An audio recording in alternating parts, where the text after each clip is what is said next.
जन्म कहाँ हुआ, मम्मी पापा क्या करते थे सरोज? सर उड़ीसा में एक जिला है भद्रक, वहां से लगभग 30 किलोमीटर इंटीरियर एक गांव में, वहां पे मेरा जन्म हुआ था। और मेरे मामा पापा, पापा मेरा फार्मर, मामा हाउस वाइफ। किसान, मम्मी पापा किसान थे। मम्मी पापा अभी भी क्या करते हैं? अभी तो पापा को पूरा रिलैक्स कर दिया मैंने। रिलैक्स कर दिया, ओके। तो किसान थे बेसिकली, राइट? और उन्होंने किसानी की। क्या थॉट प्रोसेस था उनका उस वक्त आपके लिए? वो जो लाइफ की जर्नी शुरू हुई वो कैसे थी बेसिकली? और ये गांव का नाम क्या था? सर मेरा गांव का नाम है एक्चुअली तौड़ाबंधा। तौराबंधा, तौड़ाबंधा, ओके। जिसको मैंने थोड़ा सा टेक्निकल नेम दे दिया लोअर ब्रिज। लोअर ब्रिज, ये लोअर ब्रिज क्यों कहा, मतलब? तौड़ा मतलब लोअर, अच्छा, नीचे। और ब्रिज मतलब जो बांध है, जो बांध है, ब्रिज, अच्छा। लोअर ब्रिज, ओ ओके, इसीलिए मैंने दे दिया। ओके। क्योंकि ज्यादातर लोगों को तड़बंध बोलने से समझ नहीं आएगा।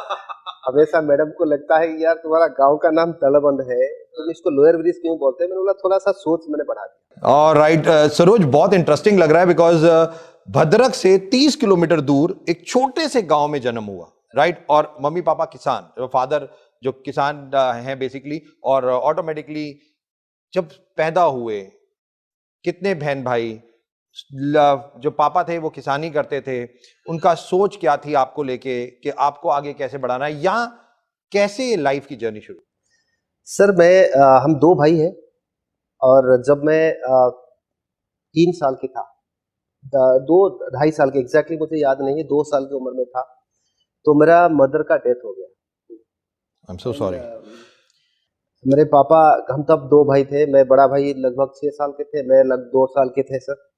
सो मतलब जब डेथ हुआ, मेरा जॉइंट फैमिली था हमारा, पापा का नीचे और 4 उनका भी भैया थे, सब मिलके रहते थे। उस समय सर वो गांव में हमारा स्कूल भी इतना पास नहीं था, दूर जाना पड़ता था सर। सर सबसे इम्पोर्टेंट, मैं जब छोटा था तब मैं तो मदर को आज भी याद नहीं है मेरा मामा का, क्योंकि 1.5-2 साल की था, और जॉइंट फैमिली का अंदर मुझे कोई पूछता नहीं था। तो पापा का सेकंड मैरिज हुआ, मुझे पता नहीं चला सर। और बचपन से सर मेरे बड़ा भाई चला गया चाचे का पास पढ़ने के लिए, और मैं रह गया गांव में। और बहुत बड़ा फैमिली, और लगभग जमीन 50-60 एकड़ का जमीन था। सारे जमीन को देखभाल मेरे पापा ही कर रहे थे, क्योंकि दादाजी का प्रेशर था पापा का ऊपर। और हमेशा सर मुझे कहा जाता था तू कुछ नहीं कर पाएगा, क्योंकि तू अच्छा पढ़ता नहीं है, तू बेवकूफ है, तू डरपोक है। ये सारे क्वेश्चंस यानी कि मेरे क्यों ऊपर ऐसा ऐसा क्यों बोलते थे वो आपको? डरपोक है, बेवकूफ है, आपकी फैमिली, जो भी आपके रिलेटिव्स थे वो? एग्जैक्टली सर, इसीलिए क्योंकि मैं जो बोलता था मैं कर लेता था। घर में जो बोलता था मैं उसको करता था। मुझे ना खेलने के लिए मौका दिया जाता था, ना कहीं जो मैं डिमांड करता था वो भी दिया जाता था, कुछ नहीं। टफ। 12वीं पास हो गई, 12वीं जब पकड़ ली तो क्या लग रहा था? लाइफ कहाँ जाएगी, क्या करोगे आगे? कुछ सोच में आ रहा था? कुछ पापा कह रहे थे? क्या हो रहा था तब जब 12th स्टैंडर्ड पास हो गया था? हाँ सर 10th तक तो मैंने गांव में पास आउट किया, और 10th तक मैंने ट्यूशन भी नहीं लिया था। विदाउट ट्यूशन, जस्ट 10th का एग्जाम से 3 महीना पहले मैं ट्यूशन लिया था। और वो 3 महीना के अंदर मुझे किसी को पता नहीं था हमारा गांव में मैं पास कर पाऊंगा 10th, बट ऊपर वाला का थोड़ा और कुछ था, और मैं जस्ट पास आउट किया 3rd क्लास। उसका बाद मैं 11-12 करने के लिए मेरे बड़ा भाई, उन्होंने मुझे ले गया बारीपदा, ओके, मेरे गांव से लगभग 250 किलोमीटर दूर। ओके। तो जो भाई के साथ रहते थे, भाई के साथ ही रहते थे या अपना अलग रहते थे? बड़े भाई। बड़े भाई के साथ। तो स्टोव पे खाना बनाना भी बचपन से ही आ गया था? हाँ, हाँ, आफ्टर 10th। आफ्टर 10th तो खाना बना लेते थे। स्टोव, मुझे याद है उसमें ऑयल डलता था, वो मिट्टी का तेल डलता था, उसको आग लगा के। कितना टफ था ये जर्नी बेसिक? सर देखिए, एक तो एक गांव छोड़ के मैं एक दूसरा शहर पहुंच गया जहाँ पे मेरा कोई नहीं था। दूसरा, जब सुबह उठते थे अगर खुद खाना बनाएंगे तो खाएंगे, नहीं तो कोई देने वाला नहीं था। तीसरा प्रेशर था, सुबह हो गया तो मैं पहले जाऊंगा लोगों का घर ट्यूशन पढ़ाने के लिए साइकिल लेके, चाहे वो बारिश हो या ठंड हो या गर्मी।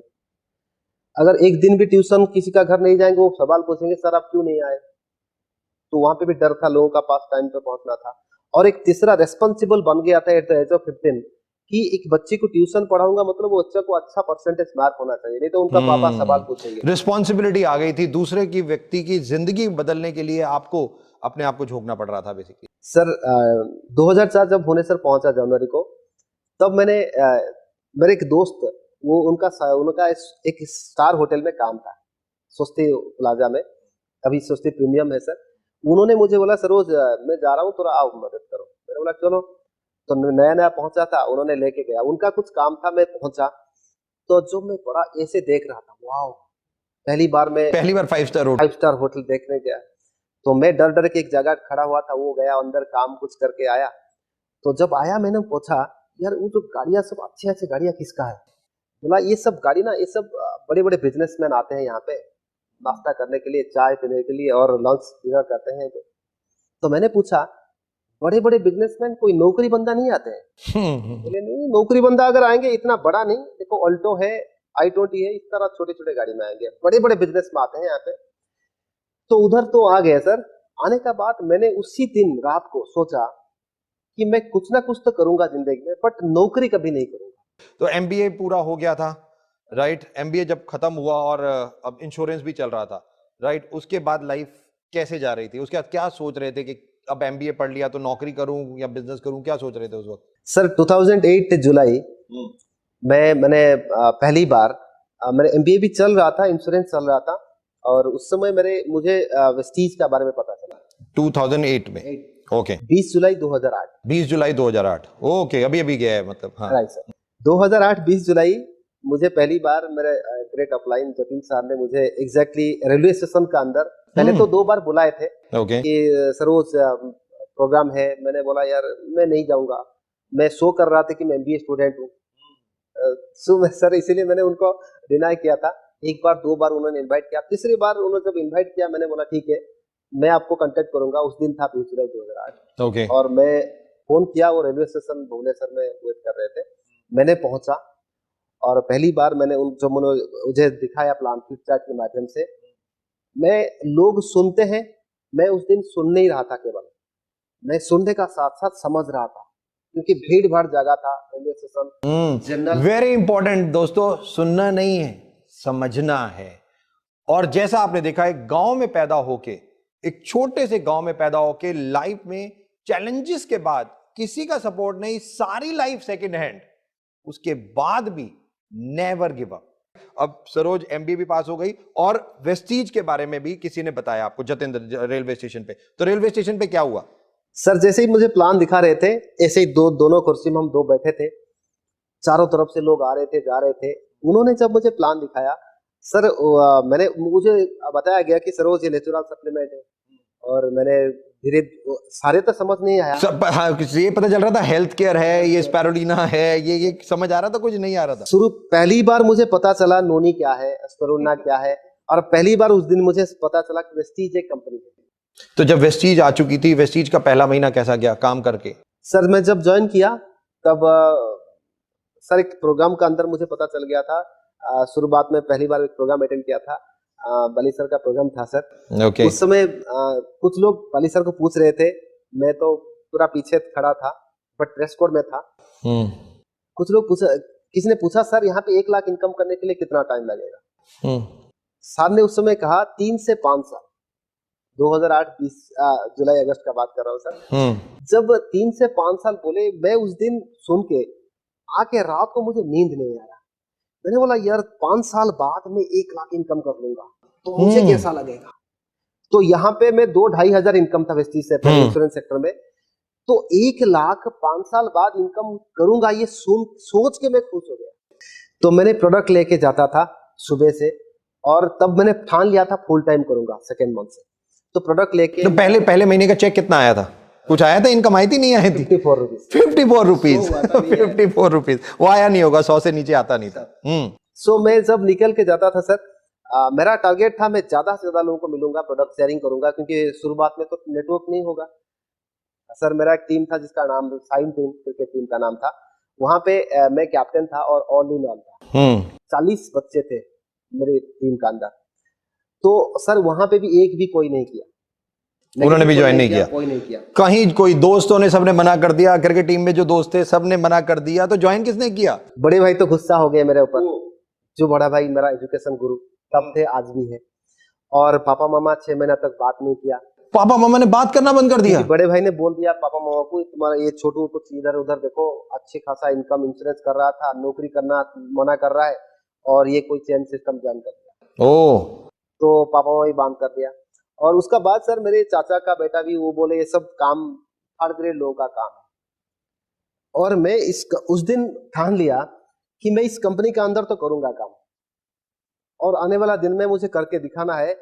भगवान आपको 100% आने वाला दिन में ऐसे ही दोपहर को मैं भी अपना घर में रहूंगा एसी रूम में, और अगर भी कोई आएगा उसको मैं ऐसे बोल पाऊंगा, एटलीस्ट पानी तो दूंगा सर। ये सोच लिया था? मेरा और एक थोड़ा सा मोटिवेशन बढ़ा था, पॉजिटिव सेल्फ टॉक से सर। वो सर लाइफ टाइम मेरा यादगार है सर। फिर भी उस दिन आके रात को जब मैंने पहुंचा, इतना कॉन्फिडेंटली मैंने गोल को पढ़ा, अभी भी तू सरोज पाणिग्राही है, 2009 जुलाई तक तू इनकम 1 लाख करने जा रहा है सर। अमेजिंग यार। पहला एक दूसरा महीना चेक मैंने दिखाया था दोस्तों को, 54 एंड 522 576 चेक जब आया था उस समय मेरा दिखाया था। मेरे दोस्त जब बोले कि सरोज ये तो हमारा 1 घंटा का खर्चा नहीं, 2 महीना बाद तू 600 चेक दिखा रहा है, अगर तू लेबर होता पर डे 300, महीना में 9,000, 2 महीना बाद 18,000 इनकम होता, तू 2 महीना काम करके 600 रुपया चेक, और तू बोल रहा है 1 साल बाद 1 लाख, पागल हो गया तू। मैंने बोला हर सक्सेसफुल लोगों का शुरुआत छोटे छोटे से होता है। वाओ। और मैं कोई वो कंपनी का अंदर नहीं काम कर रहा हूँ ओवरनाइट करोड़पति बनूंगा और 2 साल बाद सेंट्रल जेल में, वो काम मैं नहीं कर रहा हूँ। मैं उस कंपनी का अंदर काम कर रहा हूँ जहां पोटेंशियल ग्रोथ है, ऐसे ही सूरज की तरह मैं बनूंगा।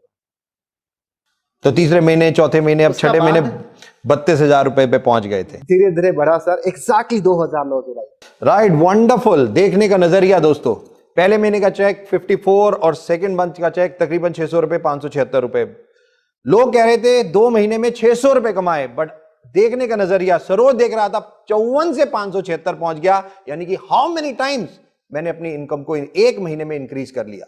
ये केवल केवल केवल आपके हाथ में और आपके ऊपर निर्भर करता है कि आप 1 महीने में क्या कर सकते हैं, और सरोज ने वो कर दिखाया। देखने का नजरिया 54 से 576, जस्ट इमेजिन कितने गुना इनकम इन्होंने बदल ली थी। 6 महीने में 32,000, 1 साल में 1 लाख रुपए आया था, नहीं आया था? एग्जैक्टली 2009 जुलाई 1,08,000 क्रॉस किया। सोचने की हिम्मत तो करो, बस यही एक चीज, 5 काम सरोज ने बताए, और वो 5 काम किए 1 साल। जहां एमडी सर कह रहे थे कि 3 से 5 साल में 1 लाख रुपए की इनकम पे पहुंच जाएगा, सरोज ने कहा क्यों 5 साल, 1 साल में क्यों नहीं? और एग्जैक्ट 1 साल बाद सरोज का 1 लाख रुपए का चेक। लॉ ऑफ अट्रैक्शन हम सब लोग जानते हैं, द सीक्रेट। शिद्दत से सोचो तो, शिद्दत से चाहो तो ये कायनात भी लग जाती है उस चीज को आपको दिलाने में। शिद्दत से सोचो तो।